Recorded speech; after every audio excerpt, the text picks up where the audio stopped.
আমবাগান টুপুকি জাৰণীত বনৰীয়া হাতীৰ আক্ৰমণত নিহত এজন। সামগুৰি লাওখোৱাত অব্যাহত আছে হাতী মানুহৰ সংঘাত। নিত খাদ্যৰ সন্ধানত লাওখোৱা বনাঞ্চলৰ পৰা ওলাই আহি বন্যহস্তীয়ে উপদ্ৰৱ চলাই আহিছে লাওখোৱাৰ জনাঞ্চলত।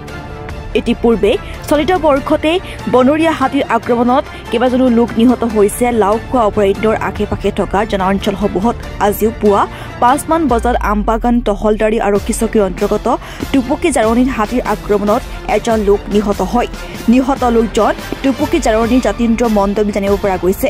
পুৱা ঘৰৰ পৰা খেতিপথাৰলৈ কাম কৰিবলৈ যোৱাৰ সময়তে ৰাজপথৰ কাষতে হাতীৰ আক্ৰমণত নিহত হয় লোকজন।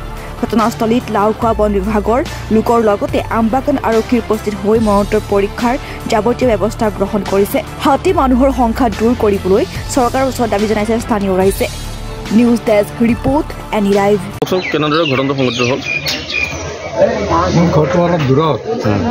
কালি মই খবৰ পাই পেলাই আহিছোঁ। আহি পেলাই শুনিলোঁ ইয়াত মানুহজন ৰাতিপুৱা মানে পেচাব কৰিবলৈ গ'ল ৰাস্তাৰ ইফালে।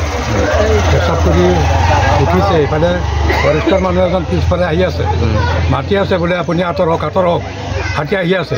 কিন্তু মানুহজন ক'লা, কাণে নুশুনে। গতিকে শুনা নাই। উঠিত যেতিয়া পেচাব কৰি উঠাৰ লগে লগে তাক মানে এটেক কৰিলে। এটেক কৰি পেলাই তাত পেলাই দি পেলাই চোচৰাই এইখিনিলৈকে আনি পেলাই ইয়াতে থৈছিলে। মানুহজনৰ নামটো কি? যতীন্দ্ৰ মণ্ডল। বয়স কিমান হৈছে চাগে? 65। সংঘাত আপোনাৰ সঘনে সংঘটিত হৈ আহিছে। হাতী মানুহৰ সংঘাতটো সঘনে সংঘটিত হৈ আছে। এইটো কি ক'ব? হৈ আছে, বছৰে বছৰেও আহি থাকে। মোৰ হাজবেণ্ড ঘটনাটো কেনেকৈ সংঘটিত কৰিছে? ৰাতিপুৱা শোৱাৰ পৰা উঠি ৰাস্তাত আহিছিলে। তাৰপিছত হাতী বাবুৱে মাৰি দিলে। মই শব্দ শুনি পেলাই দেখো পৰি আছে ৰাস্তাত, হাতীটো গৈ আছে। কেইটা বজাত ঘটনাটো সংঘটিত হৈছে? 5টা বজাত। যোনজন মানুহ ঢুকাইছে তাৰ নামটো কি আছিল? যতীন্দ্ৰ মণ্ডল। সেইখিনিৰ নাম? টুপুকি জাৰণী। কোন বনাঞ্চলৰ পৰা হাতী আহিছে?